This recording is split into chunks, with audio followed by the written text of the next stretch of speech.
Missile जैसे ही मोदी जी के car के पास में आती है अचानक से अपनी डायरेक्शन बदल देती है। ऐसा लगता है मिसाइल कंफ्यूज हो गई है। आखिर ऐसा क्यों हुआ? आज मैं 3D एनिमेशन से दिखाऊंगा एक ऐसा खतरनाक सिक्योरिटी कंपैरिजन जिसमें एक तरफ है इंडिया के सबसे अमीर आदमी मुकेश अंबानी और दूसरी तरफ है इंडिया के प्राइम मिनिस्टर नरेंद्र मोदी, जिनकी महीने की सैलरी लगभग 1,60,000 रुपए है। वहीं मुकेश अंबानी 1,60,000 रुपए 4 से 5 सेकंड के अंदर ही कमा लेते हैं। मुकेश अंबानी के पास है मर्सिडीज बेंज S680 गार्ड, जो कि एक 10 करोड़ की कार है, और उसके सामने खड़ी है मोदी जी की car Mercedes Maybach S650 guard, जो कि एक 12 करोड़ की कार है। दोनों ही गाड़ियां बुलेट प्रूफ, ब्लास्ट प्रूफ और हाई लेवल के आर्मर्ड प्रोटेक्शन के साथ में आती हैं। ये गाड़ियां कितनी सेफ हैं, इसकी टेस्टिंग करने के लिए हमारे पास 3 वेपन है। सबसे पहले AK-47, उसके बाद में एक RPG लॉन्चर और तीसरा सबसे खतरनाक FGM-148 जेवलिन मिसाइल, जो कि बड़े बड़े टैंकों के पर खच्चे उड़ा देती है। अब इन तीनों वेपन्स की जब गाड़ियों पर टेस्टिंग होगी तो गाड़ियों का क्या हाल होगा, उसमें बैठे लोग कितने सेफ रहेंगे। टेररिस्ट ने अपना टारगेट सेट किया और उसने AK-47 सबसे पहले मुकेश अंबानी के गाड़ी पर चलाई। गोली जैसे ही कार के कांच से टकराई वो सीधे जमीन पर गिर गई।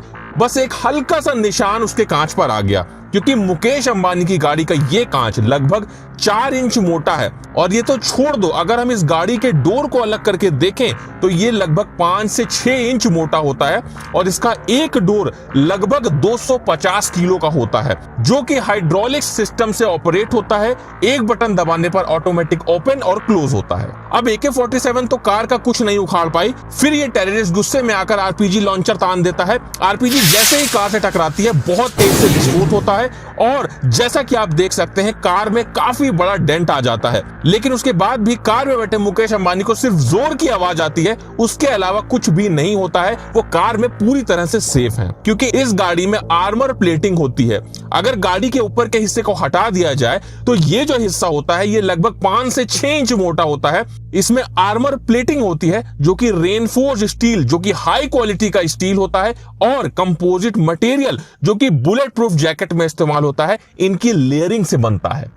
ये देखने के बाद में टेररिस्ट बिना टाइम वेस्ट किए अपना सबसे खतरनाक वेपन FGM-148 जेवलिन मिसाइल को सीधा मुकेश अंबानी की गाड़ी पे फायर कर देता है। अब इस मिसाइल से कार पे क्या असर पड़ता है ये जानने से पहले तुम एक बात को समझ लो कि FGM-148 जेवलिन मिसाइल एक ऐसा खतरनाक वेपन है जिससे फाइटर टैंक भी पूरी तरह से डिस्ट्रॉय हो जाते हैं। ये मिसाइल जैसे ही मुकेश अंबानी की कार से टकराती है बहुत जोर का विस्फोट होता है और कार बहुत बुरी तरह से डैमेज हो जाती है।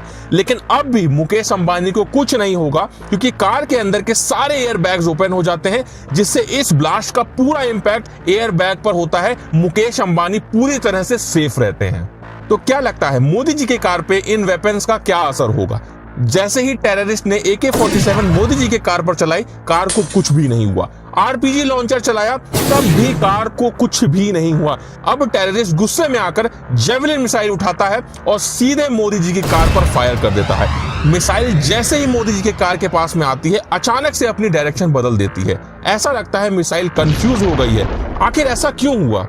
तो मैं आपको बता दूं, मोदी जी की गाड़ियों के साथ में पूरा SPG कॉन्वॉय चलता है, जिसमें ऐसी भी गाड़ियां होती हैं जिसमें बहुत सारे हैवी जैमर्स लगे होते हैं, और ये जो जैमर्स होते हैं ये मिसाइल के सिग्नल को ब्लॉक कर देते हैं, जिस वजह से मिसाइल अपने टारगेट को हिट करने के बजाय अचानक से अपनी डायरेक्शन बदल देती है, जिससे उसका असली टारगेट मिस हो जाता है और मोदी जी पूरी तरह से सेफ रहते हैं।